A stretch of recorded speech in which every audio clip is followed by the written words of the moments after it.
একটি প্রশ্ন পাঠিয়েছেন যে আল আমিন রাজশাহী থেকে। তিনি লিখেছেন যে মক্কায় অবস্থিত হোটেল এবং সাধারণ মসজিদে সালাত আদায় করলে কি হারামে নামাজ আদায় করার সওয়াব পাওয়া যাবে?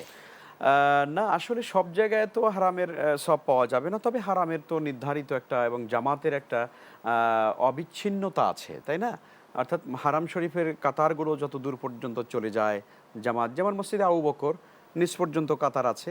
মসজিদের উপরেও যদি সেখানে কেউ নামাজ আদায় করেন তাহলে তিনি হারামের অংশের ভেতরেই আছেন। কিন্তু ধরুন আপনার হোটেল হচ্ছে আজিজিয়াতে।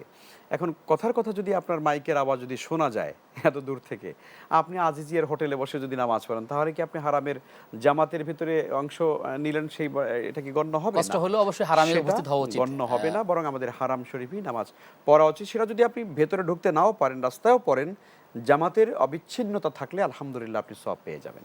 জি।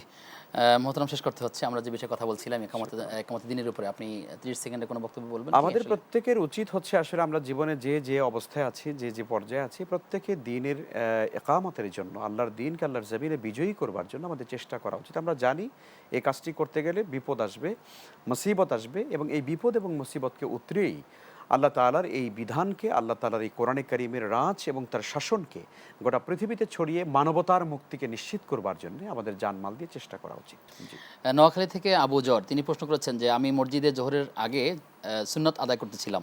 পাশে বসে একজন কোরআনুল কারীম তিলাওয়াত করতেছিল। এক পর্যায়ে সে সাজদার আয়াতে কারিমা তিলাওয়াত করলেন। তো নামাজের অবস্থায় আমি এটা শুনতে পাই। এমত অবস্থায় আমার সিজদায়ে তিলাওয়াতের আমি যে শুনলাম আয়াতে কারিমা, এতে আমার সিজদা ওয়াজিব হয়েছে কিনা বা দিতে হবে কিনা? না, আপনি নামাজের মধ্যে যেহেতু পড়েননি, আপনার এই কারণে আপনাকে সেজদা দিতে হবে না। যিনি পড়েছেন আসলে মূলত তাকেই দিতে হয় সাধারণত। অতএব আপনি নামাজের ভিতরে আছেন, আপনাকে আলাদা করে এই জন্য সেজদা দিতে হবে না।